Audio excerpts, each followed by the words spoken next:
Hi everyone, I'm Abby, and welcome back to Phoenix Wright Ace Attorney. Now, last episode, we finished up our investigation and found some incriminating evidence against Emma for some reason, and we'll see what's going on with that soon. And we're about to go into trial, yeah.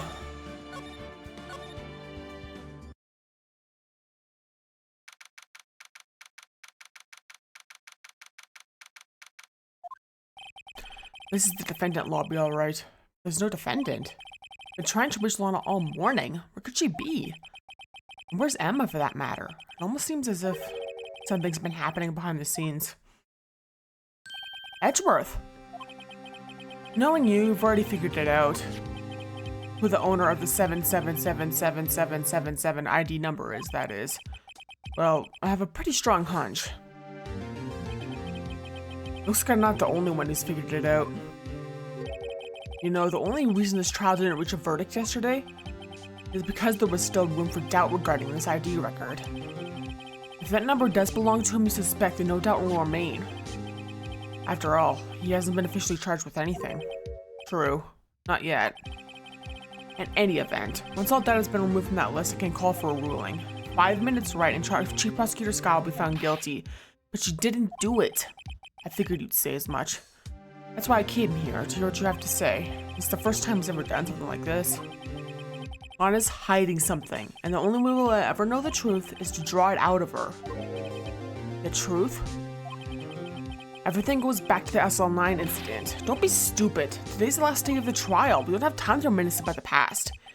That depends on you. If she's found guilty, you'll lose your only chance to find out what really happened. I'll think about it. See you in court, Wright. This is it. If I'm ever going to find out what Chief Gant has on her, it's now.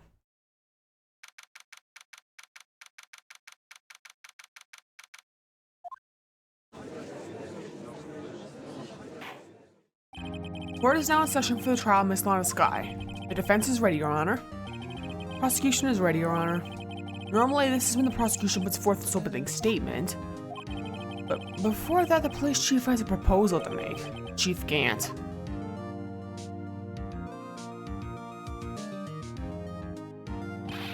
Morning, folks. How's everyone doing? Hey, Uji, been back to the pool yet? No, I've been dreading enough as it is in my work.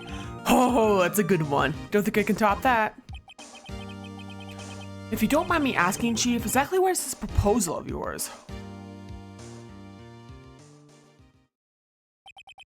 Lana, that is to say the defendant, has asked me if she could speak directly to the court.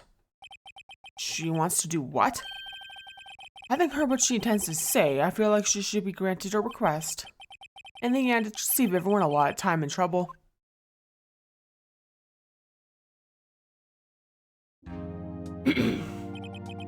What's this all about, defendant? I'd just like to make one simple request and I'll be finished. Well then, what's your request? Your Honor, I'd like you to put an immediate end to this trial. Huh? I confess to all charges against me. On February 21st of this year, I murdered Detective Bruce Goodman in the underground parking lot of the prosecutor's office. No, Lana!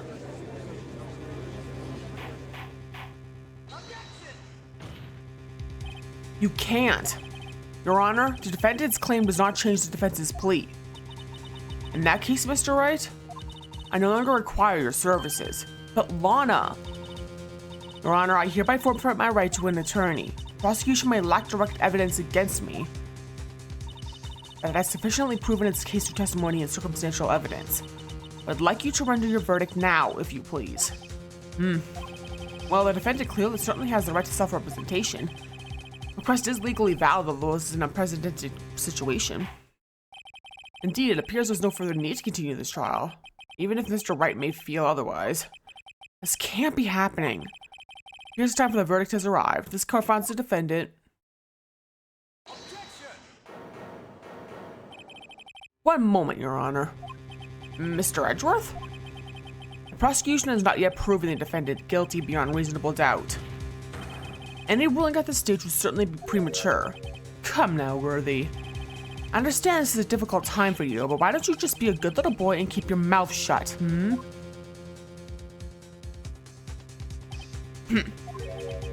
I don't think I care for your tone, Chief Gant.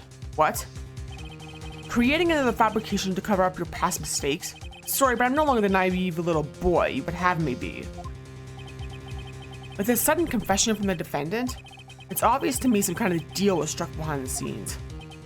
Some kind of deal, Not everyone operates as you do, Worthy. I thought so. Your Honor, the prosecution would like to change its first witness. Oh, to whom? As its first witness, the prosecution would like to call Miss Emma Skye. I request the court hears her testimony. Mr. Edgeworth, I am exercising my right to self-representation. I don't think we need to continue. I don't care what you think, Miss Skye. Exposure to truth sometimes results in tragedy. However, no matter how tragic the truth may be, it would be an even greater tragedy to avert one's eyes from it.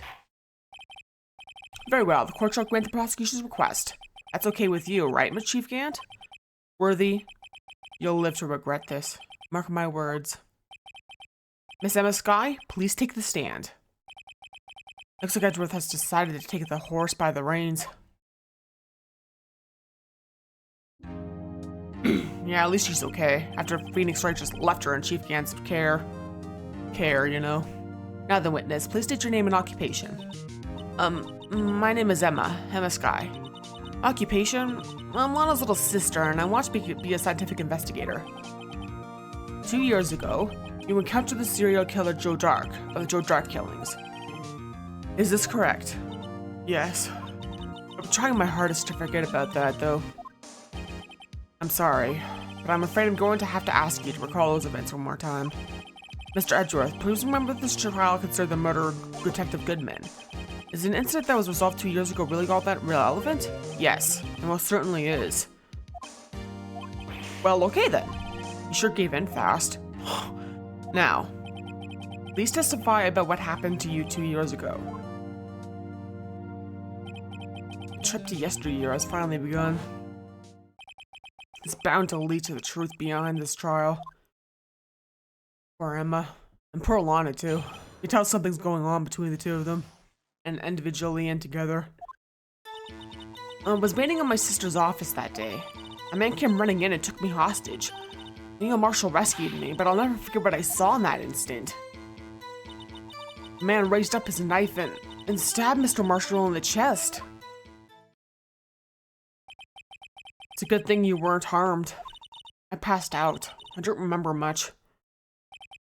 That's understandable. However, please tell me, Mr. Edgeworth, what does this testimony have to do with Detective Goodman's murder? That will soon become apparent, Your Honor. You've got to admire him for his courage, considering he has no evidence. Very well, the defense may begin its cross-examination.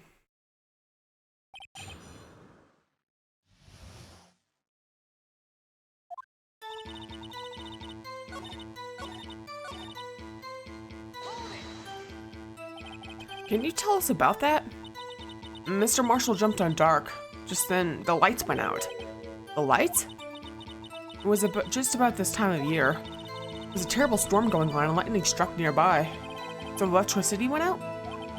Wait a minute.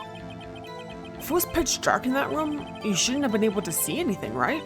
Right, but just then lightning flashed again outside. It suddenly flashed up an unforgettable image of the scene in my mind. I see. I told the detective about what I saw then. Detective? Yes, Detective Goodman. He was in charge of the case. Detective Bruce Goodman, the victim.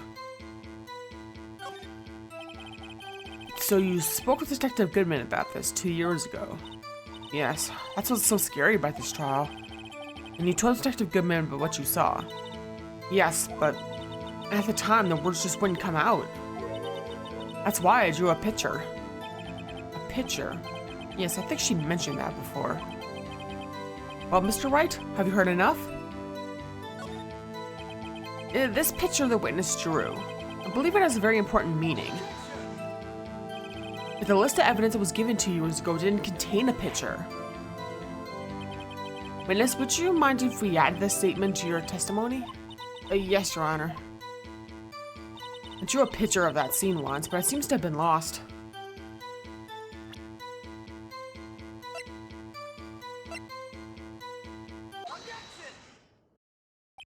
Mr. Edgeworth, this little girl put all her heart into drawing that picture. And yet, you would insist on denying its existence?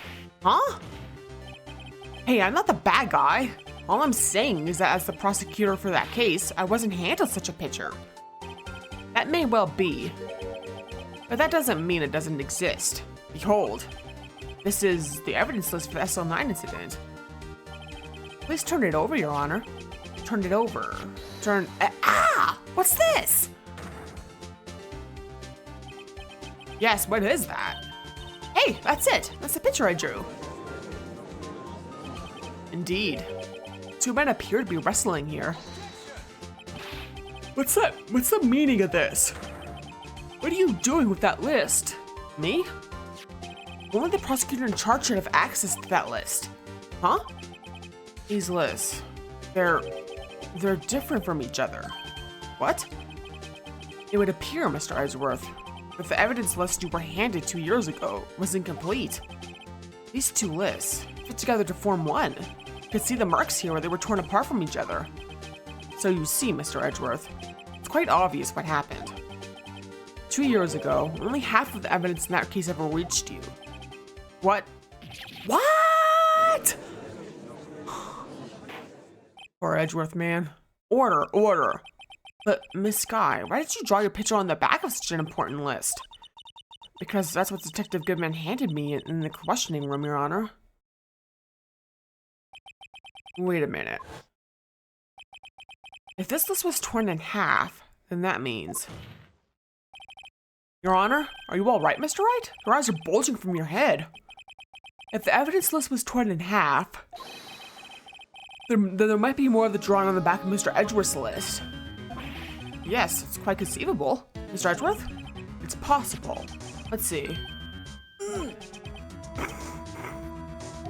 Is something wrong? Do you even have to ask? Sorry, Your Honor. There is indeed something drawn on the back of my list, even though you can't see anything here. Just being funny. It's that thing. That's that thing. That thing that was dancing in the evidence room. Clearly, this act of vandalism is the work of a certain chief of detectives. Guess he was out of scrap paper.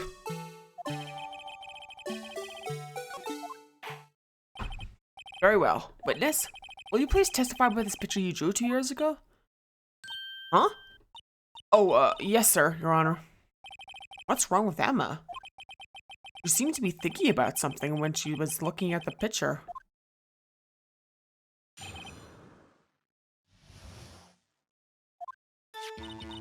This is the picture I drew 2 years ago. The flash of lightning was so bright all I could see were shadows. After that, I must have fainted. This picture shows exactly what I saw in that instant. To think a flash of lightning could burst such an image in your mind. Thanks to that, though, she was able to show us exactly what she saw. Well, I don't see any contradictions here. This clearly shows no dark about the murder prosecutor Neo Marshall. Let's now begin cross-examination.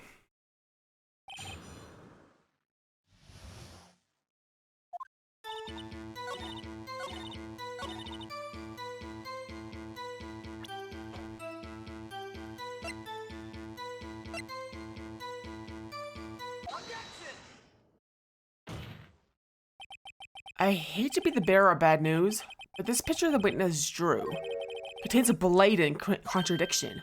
What? But I still remember it just like it was yesterday. Mr. Wright, perhaps it would be faster if you simply pointed out this contradiction for us. What part of this picture contradicts the autopsy report?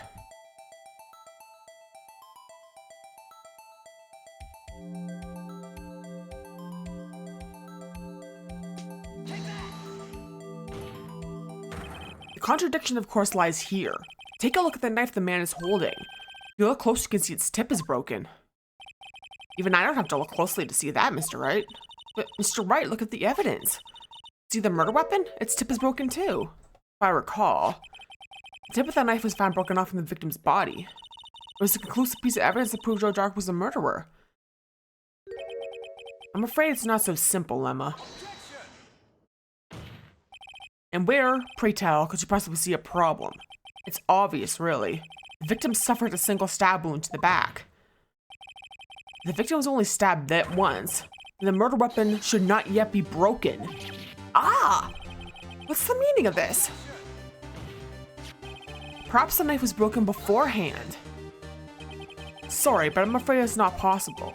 The tip of the knife was found inside the victim's body. If it was broken beforehand, it couldn't possibly wind up there. That's right. What does this mean? The tip of the knife was undeniably discovered within the victim's body. The only possible explanation is the witness's memory is mistaken. That's why I asked her so many times if she was sure she remembered correctly. I believe you were annoyed at the time, but she was sure she remembered correctly. But there's no other way to explain this inconsistency. Not so fast, Mr. Edgeworth. There is another explanation. Have you forgotten already? About a little something called falsified evidence? You're treading on thin ice, right? All I'm saying is that this broken knife tip might be the piece of evidence that was forged. Can't deny the possibility. No. Ugh.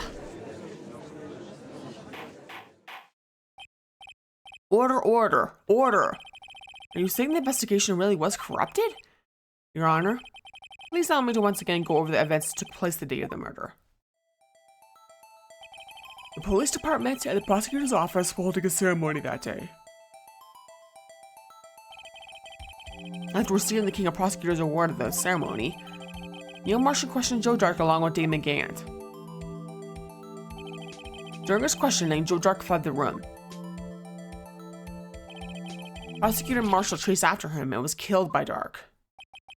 It is my belief that somewhere in this story, there is a lie. I'm not lying. The man really was holding up a broken knife. If that's true, then there's no other way around it. This could not have been the actual murder weapon. There must have been another broken knife. What are the chances there being two broken knives? Another broken knife besides Joe Dark's. Could there have been one?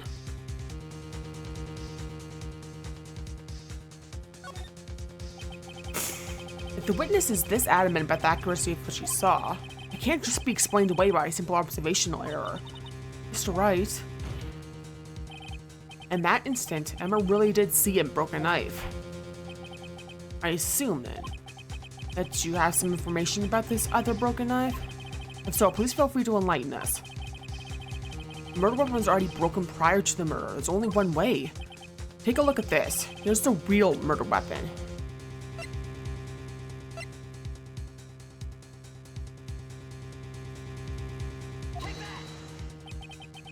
The answer lies in the past. 2 years in the past. Right here inside this picture. This is a picture of the award ceremony. Ah! What is it, Mr. Edgeworth? It's the broken murder weapon. Notice the award Prosecutor Marshall is holding. That's a broken knife. As we earlier concluded, the knife in the drawing was not Joe Dark's knife. That being the case, the knife the witness saw is in all likelihood from this award. Order, order, order! Neil Marshall was awarded King of Prosecutors that day. As an award, he was given this broken shield and knife. When chased after Joe Dark, he pulled out this knife. Being a prosecutor, he did not carry a pistol. This broken knife was the only weapon he had in this dangerous situation. But that can't be. Oh, and why not, Mr. Edgeworth? Because if the King of Prosecutors award knife was a murder weapon, the murderer and the victim would be reversed. What do you mean? I mean, this man raising a knife would have been Prosecutor Neil Marshall. Oh. But the prosecutor was the one who actually died. That's true. What's going on here? It seems Mr. Wright has been a bit too eager to jump to conclusions. Wait, I remember now. I remember everything. Witness? Mr. Edgeworth? What is it? Could you show me your evidence list again, please? His list? one with that picture scribbled on the back?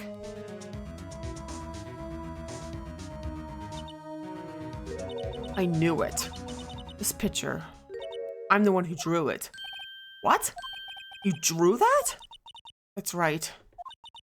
The list wasn't torn in half at the time I drew this picture.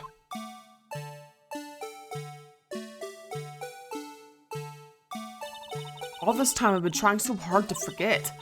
I still lock this part away deep inside me. Perhaps it would be best if we added this to the witness's testimony. Would you please tell us what you've recalled, Miss Guy? Yes, Your Honor. First the knife mix-up and now the blue badger? This should be interesting.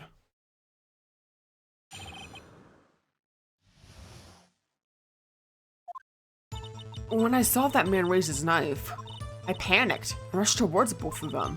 I think I knocked away the man with the knife.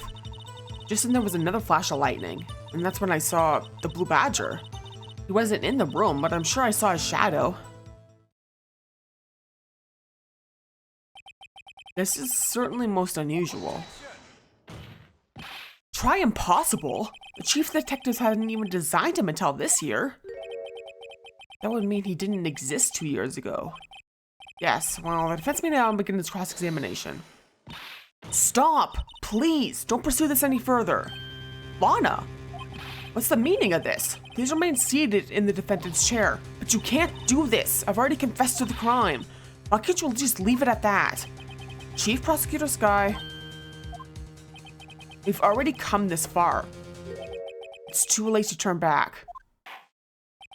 Silence. The defense will now begin its cross-examination. Bailiff, please detain the defendant. Seems we're finally getting to the core of the matter. Yeah, Lana's getting desperate. The reason why will be revealed soon. Okay.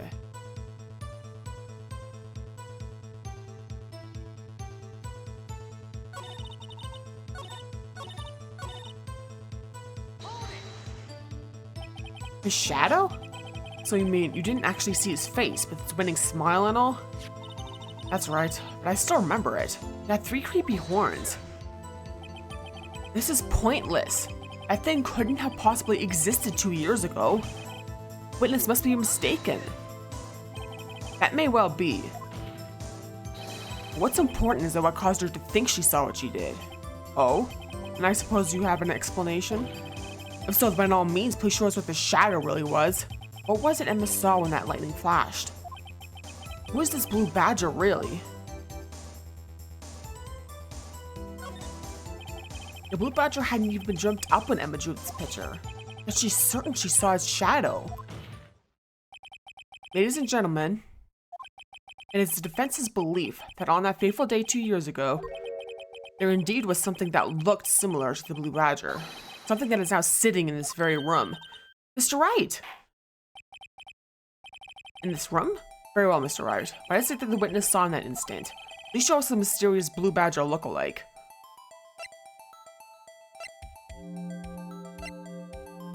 It's ridiculous, but it's true. The mysterious blue badger was in fact this. But that's... or what exactly is that? I believe it's some sort of jar. But Mr. Wright, it doesn't look anything like the blue badger. Indeed, it doesn't. As it stands now, it's just a plain jar. However, what if we were to change our viewpoint? Our viewpoint? Got to show them the correct angle to look at this from. Yeah. This puzzle is very complicated, so it might take me a bit.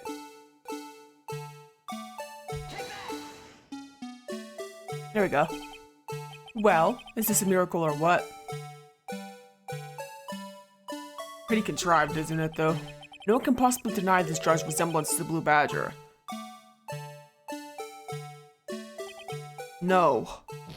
It can't be! Order, order. The defense has proven its claim. The mysterious blue badger witnessed on the day of the crime was actually this. Although we all enjoyed Mr. Wright's dramatic performance, one question remains. What's your point? What do you mean? So that badger thing was actually just a jar. It doesn't change anything. No I'm afraid that's where you're wrong, Mr. Edgeworth. You see, this changes everything. Indeed? Very well then. Please tell us. What's different now that we know the witness saw this jar? Doesn't matter which one you choose. Allow me to take these in turn. At the moment of the murder, the witness saw this jar. At a very specific angle, I might add, Mr. Wright. Yes, well, knowing this, where could she have seen this jar? Where? The location of the jar is shown in a picture taken on the day of the crime. It's on a shelf in the chief office of Damon Gant. That the body was found lying near Lana Sky's desk. The witness testified so herself. Yes, and it's these two facts that reveal what actually transpired. You see, the struggle between Jark and Marcel did not take place in Lana Sky's office. It happened on the other side of the room in Chief Gant's office. Are you implying the murderer moved the victim's body? From Damon Gant's office to Lana Sky's office? Yes. Why would he do that? There's no reason. Exactly. If there wasn't a reason, he wouldn't have gone through the trouble. The only logical conclusion is that there was a reason. Do you know what that reason was, Mr. Wright? I finally figured it out. So this is why Lana tried to stop the trial. It's too late to quit now, though. Please recall the witness's testimony. She said she knocked away the man who was holding up the knife. The next instant, the jar was hit and flew through the air. Now tell me, what could have sent the jar flying? What had to have been the impact the man made when he was knocked into the wall? Ladies and gentlemen, let me draw your attention to this picture once more. If the man was knocked in the direction of the shelf the jar was sitting on, what would he have hit? Ah! The suit of armor, holding a very sharp and dangerous looking sword. Yes. And since the man who was knocked into the armor was carrying a broken knife, it would have had to have been Neil Marshall, wielding the King of Prosecutors trophy. No, Mr. Wright, you can't be thinking. Yes, there is another possibility of what actually transpired in that room. Another possibility? Of course the perpetrator would have had no idea, but nevertheless. I don't know if I can go through with this. Mr. Wright, what's the matter? Events took place as defense theorizes, and the outcome is obvious. In that moment, assuming the man Emma Sky knocked away was actually Prosecutor Neil Marshall.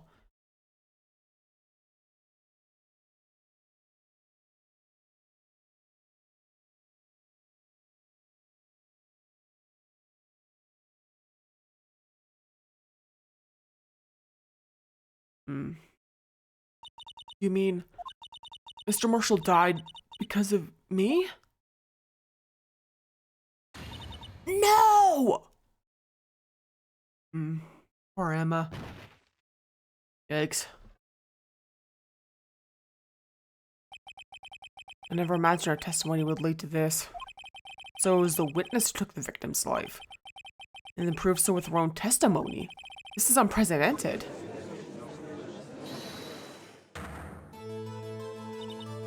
What are you saying? I'm sorry, Miss Sky, but given the circumstances, Joe Dark murdered Prosecutor Marshall. How could you think it was Emma? How dare you try to pin the crime on her? Imagine that coming from you. If you recall, it was you who admitted to forging evidence 2 years ago. The reason you moved Prosecutor Marshall's body was to keep anyone else from finding out about what Emma did, wasn't it? I assure you, Mr. Edgeworth, I have no idea what you're talking about. If you hope to have anyone believe your insane allegations, I'm afraid you're going to have proof. Tell me, do you have any conclusive evidence that proves my sister killed Neil Marshall? Evidence? I'm willing to bet you don't. Yes, it certainly would be difficult to prove this with evidence. If we don't have evidence, then we'll have to rely on testimony. I'm afraid that won't work in this case. Both parties involved in the incident are dead. We certainly can't get dead people to testify. This has all been a wild goose chase from the beginning. Touché, Miss Sky. Of course, that only leaves us with one possibility. You mean there's still another possibility? What do you mean, Mr. Edgeworth? I mean the possibility that the victim has left us a message. For better or for worse, Mr. Marshall did not die instantly. He may have left behind the name of the person who took his life. In one manner or another. That's impossible. Well, Mr. Wright, this is the only possibility left to you. A message from the deceased. Does such a message exist? I've got to think back to the court record. Real murder was the name the victim may have left behind. This message from the deceased is already in our possession. Mr. Wright, will you stop at nothing to prove my sister a murderer? Do not be mistaken, Miss Skye. Our purpose is not to accuse Emma of any crime. There's only one thing we seek, the truth. No matter how painful it may be. Now then, Mr. Wright, please show us the piece of evidence that conveys a message from the deceased. Goes back to this jar. Remember, there was blood on it. This is the message left by the deceased. This is that blue badger from before, right? Oh, is he going to just speak the killer's name? If that thing could, I'm sure it would.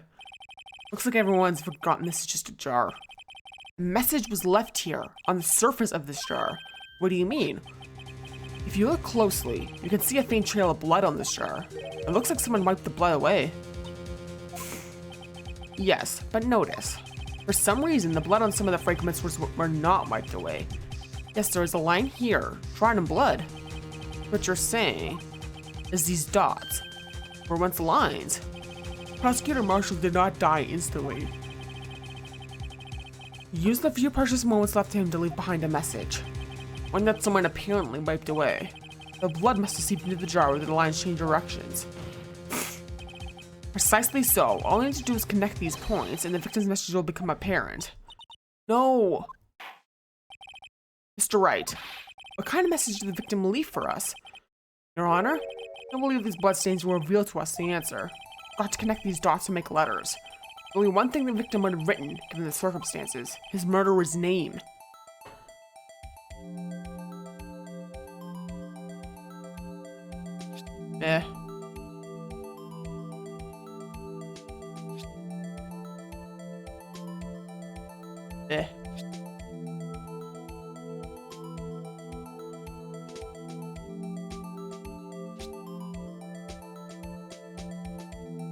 Unfortunately, yeah.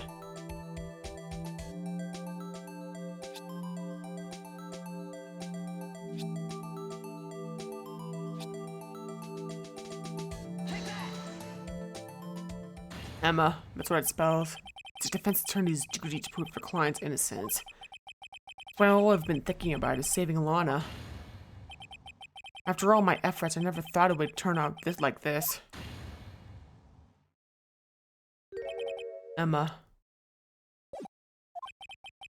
So this is the final message Prosecutor Marshall left behind.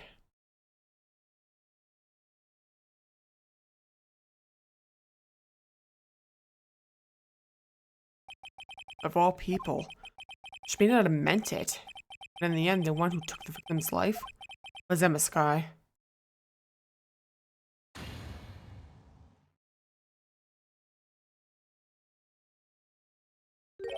Seaworthy? Can't say I didn't warn you. Chief Gant, do you understand the implications of what you've done? What? What are you talking about? 2 years ago, Joe Dark was sentenced to death. He was convicted because of his final murder. I believe you were the prosecutor in the case, were you not? Yes, Worthy. Because of you, an innocent man was sentenced to death. Not only that, but you used forged evidence to ensure his conviction.